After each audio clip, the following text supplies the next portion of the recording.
Hello guys, hello Aries, welcome dito sa aking channel, Kapalaran 888. Welcome Aries. Alamin natin Aries kung anong messages, vibration, gabay energy para sa linggong ito. Ito ay general reading, so pwede kang makaresonate. Number 11, number 21, balance, universe. Nakikita ko Aries na sa linggong ito, ang universe ay sobrang generous sa'yo sa linggong ito. 2 plus 1 is 3, so isang selebrasyon ang posibleng isa-celebrate mo sa linggong ito. By the grace of God, by the grace of the universe, mabibigyan ka ng balanse.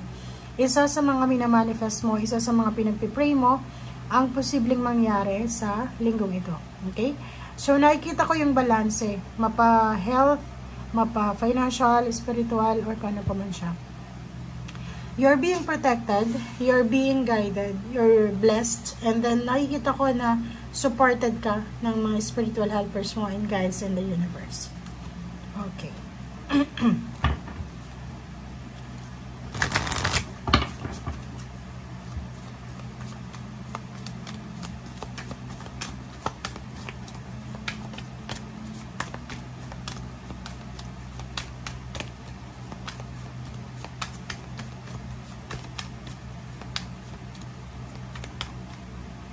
Okay.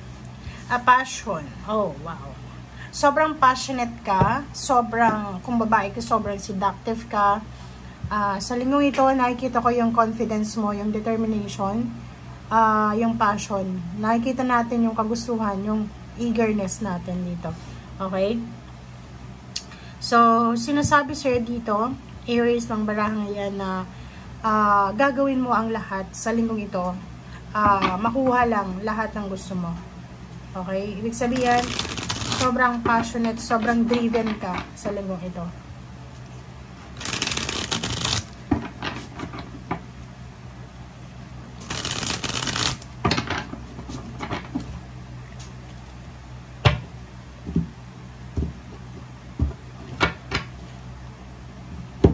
Okay.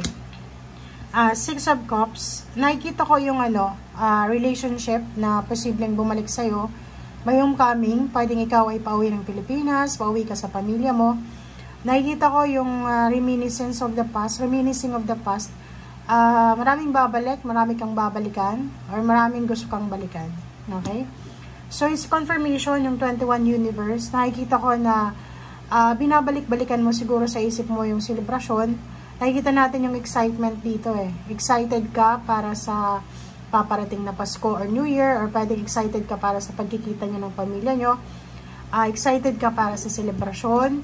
And nakikita ko sir dito, excited ka kasi after those times na nasaktan ka, na-stress ka, na-stagnant ka, andito ka na sa outcome. Okay?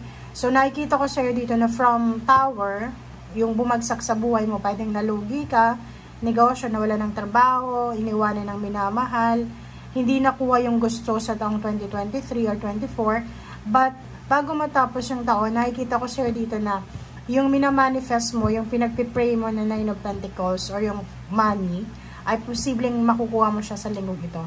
Okay? Nakikita ko sir dito na merong Aries na kailangan nyo ng lump sum of money for renovation ng bahay, renovation ng relationship sa loob ng bahay, wedding anniversaries or anniversary talaga or kasal. Meron ditong nagpapatayo ng bahay, or pwedeng meron ditong nagsisimula pa lang na magpatayo ng bahay. Ace of Wands, kitang-kita dito sa linggong ito na sobrang excited ka dito, Aries. Ang Ace of Wands na to is parang siya yung passion, yung sobrang passionate, driven, excited. Yung Ace of Wands is hindi ka mapakali dito eh, 'di ba? Parang hindi ka mapakali kasi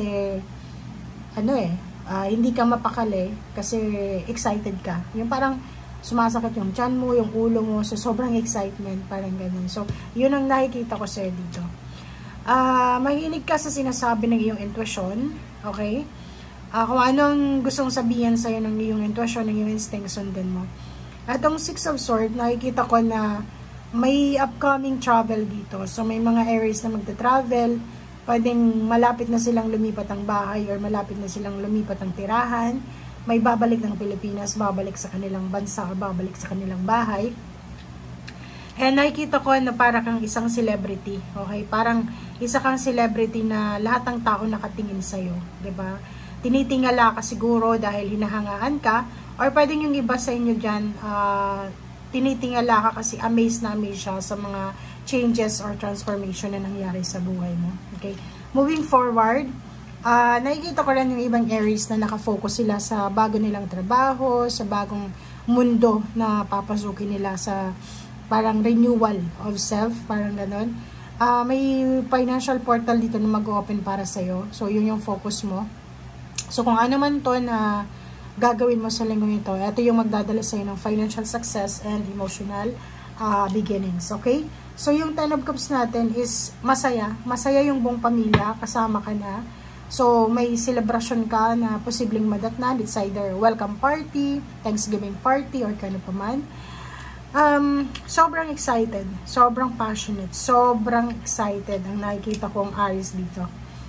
May perang parating sa'yo, may magbibigay sa'yo ng pera, isa either regalo, or pwedeng may isang tao na pwedeng tutulungan ka sa mga financial needs mo.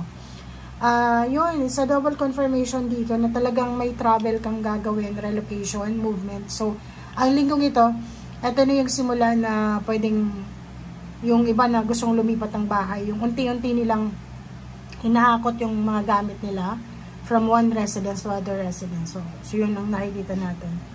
Okay? May kailangan kang i-give up.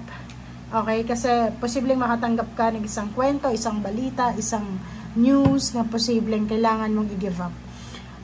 Pero sa ngayon, nakikita ko share dito na isang balita or parang makakatanggap ka ng balita this week, Aries, na eto na yung balita na matagal mo nang hinihintay, na eto na yung balita na pwedeng mawawala na yung tinik sa lalamunan mo. Di ba yung parang makakahinga ka ng malalim na sasabihin mo, Aries, hay sa wakas, natapos dyan, hay sa wakas, nakaalis din ako sa problema to, hay sa wakas, malaya na ako, parang gano'n.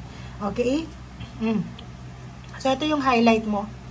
Yung highlight mo is Wheel of Fortune. So Wheel of Fortune is, ayun sinasabi, nahihikot yung iyong buhay emotional, buhay financial. And yung Wheel of Fortune is a positive card yun, ha? Major arcana. Sinasabi dyan na isang major change, transformation, alchemy ang posibleng mangyari sa'yo. So, hindi mo ito pwedeng ignore. Kailangan magpasalamat sa universe kasi ang universe ay naandyan, willing to support you, willing to give you new chance, new beginnings. Ang universe ay bibigyan kanya ng power to change everything. Ang universe ay nandyan para bigyan ka ng pagkakataon para makapagsimula ulit ng bagong buhay. Okay? Thank you guys. Bye!